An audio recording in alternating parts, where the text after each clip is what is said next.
You can't just say, oh yeah, he made the Holocaust, da, da, da, da, da.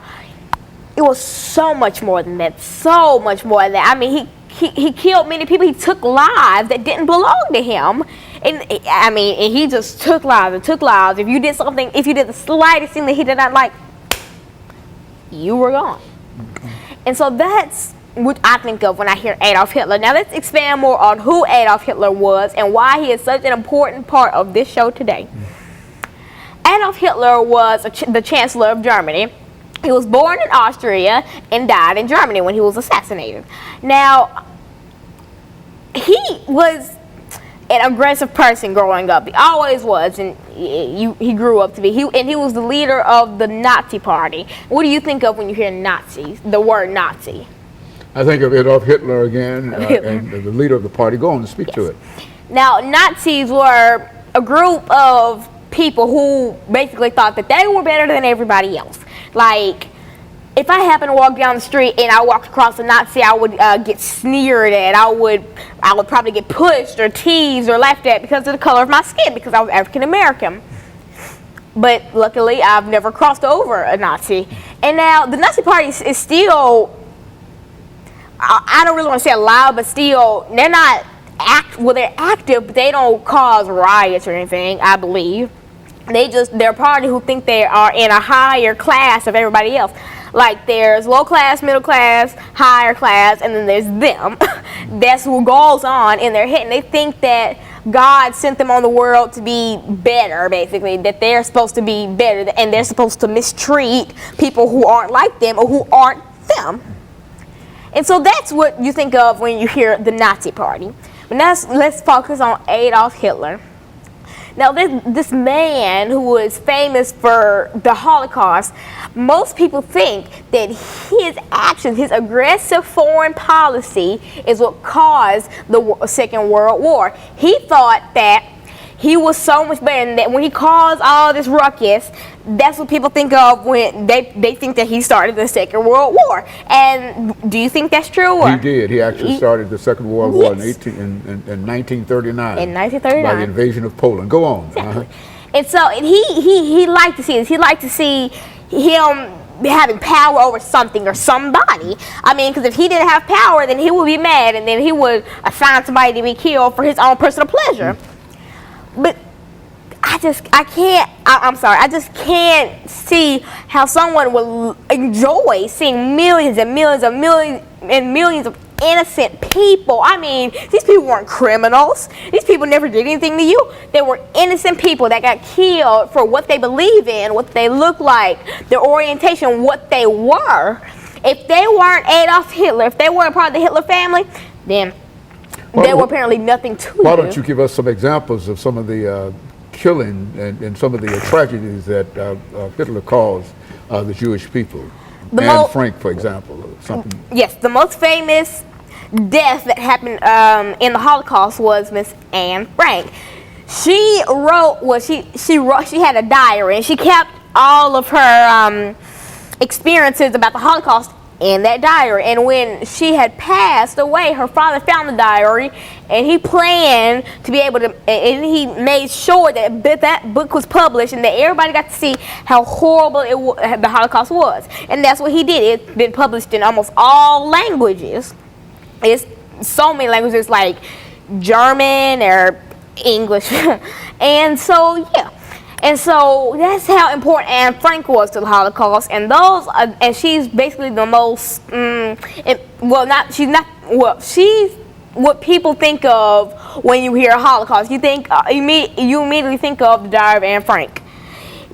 You just right on the spot. And she was so much more than that. She wasn't just an author. I mean, she didn't even plan to be an author. She was just a regular girl who kept a diary.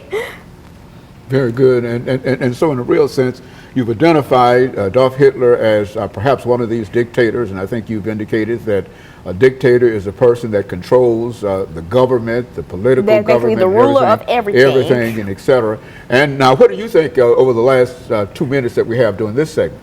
What do you think that were some of the most destructive things that dictators did outside of actually killing people? I mean, I think that was the worst thing that they did. I mean, they killed people, they ruined families, they separated families. They did so much to these people, to innocent people that didn't deserve this. And they were killed because of what they believed in. Well, if you looked at these dictators, how would you classify them in terms of how they suppress folks' freedom and their citizenship and perhaps their right to vote? Did they control that aspect of, yes, of the lives of they took away every right that the people in that country had. They took away the 13th, 14th, 15th Amendment, the right to vote, the right to citizenship, and the right to be able to be a citizen.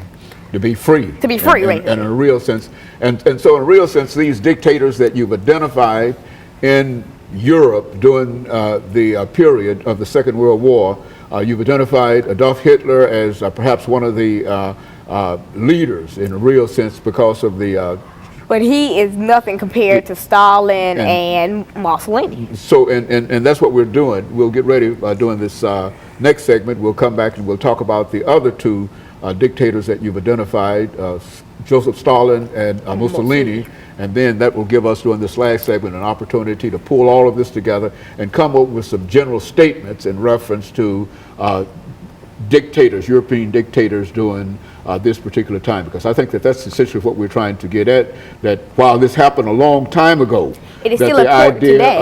of freedom, exactly. the idea of citizenship and the idea of voting is still a very, very vital. And of course, we'll be back with our audience following this very, very short commercial break.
Thank you, and welcome back to the final segment of the show for today.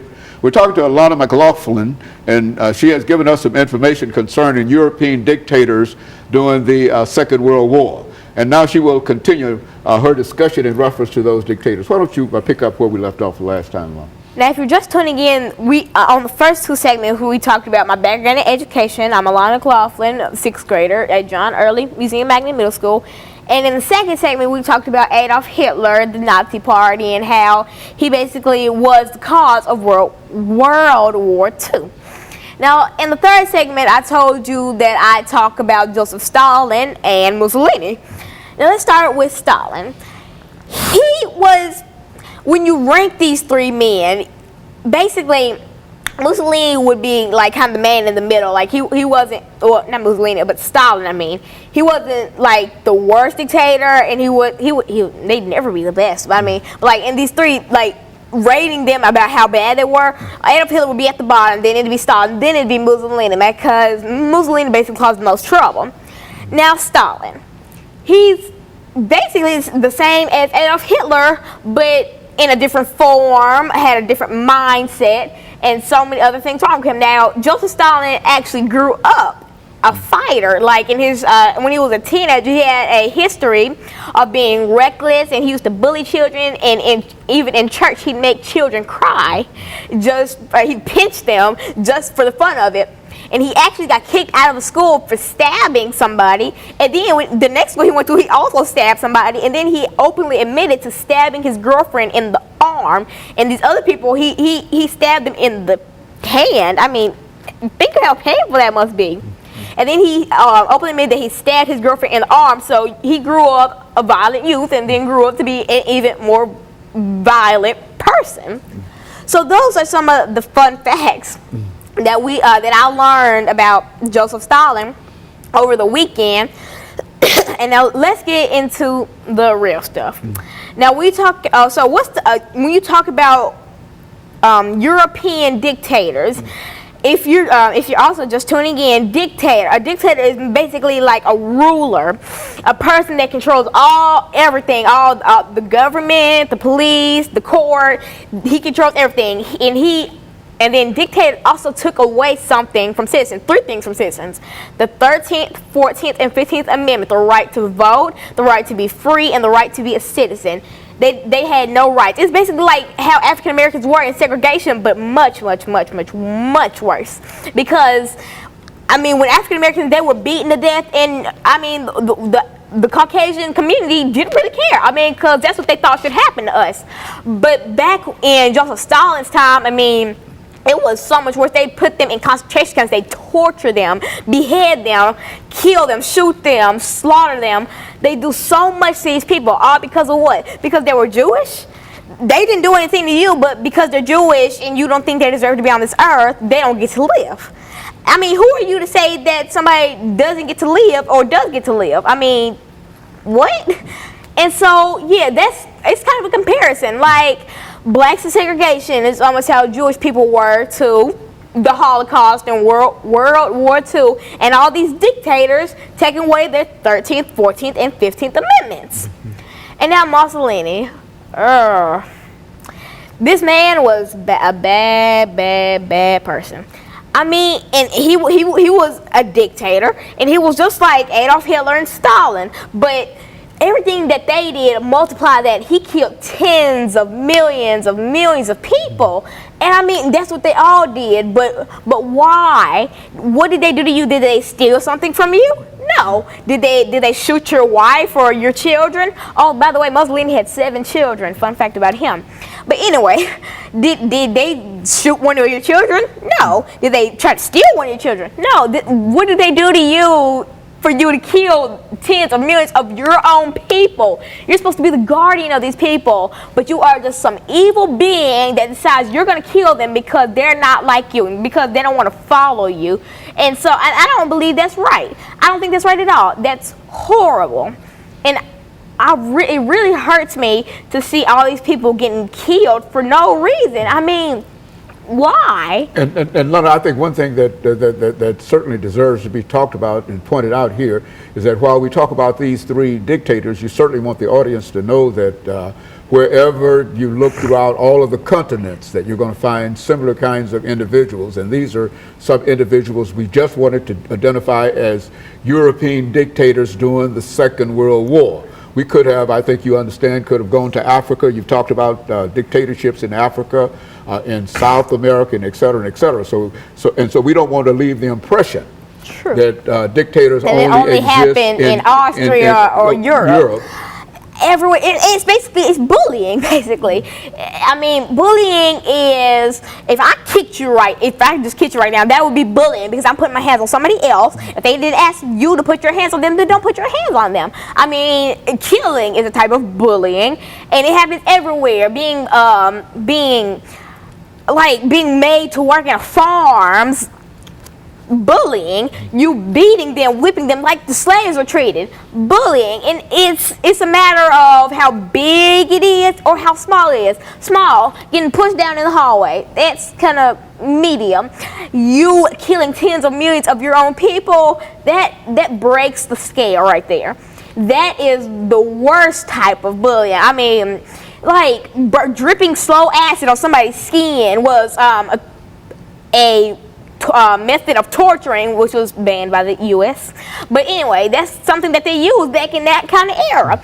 And so that's a type of bullying. You killing them and doing all this to them because what? Because they're Jewish or because they're black or because they're not like you. Well, Lana, look, in terms of all of this, these dictators that we've identified in Europe, and as well as the rest of the dictators all over the world, what are some of the things that you can tell people of your age this morning in terms of how they have to react and how they have to act to one another, so that not only they might understand more about these individuals, but also be able to have a better attitude toward one another and toward parents and their relatives and etc. At every school you go to, I mean, you can't just say this school doesn't have bullying. I mean, you may not know it, but every school has bullying. Every class has bullying. I mean, I want to say to children my age, I mean, if you see it, then tell somebody. I mean, because I know I've heard children say, like, if I saw bullying and I told a teacher, they were like, oh, you a snitch. I mean, that's not even the right definition of snitch. Snitch is telling fake stuff about another person just to try to intimidate them. That's not being a snitch or being a tattletale or whatever. That is being truthful. That's being a good-hearted person. So that's why I want to show children my age, because they're being influenced by all this music and all these people that tell them, oh, don't be a snitch. Snitches get stitches or whatever. That meaning snitches get cut for telling or whatever. I mean, I doubt that, and if you do, then you will die knowing that you did something good and that you helped somebody and that you potentially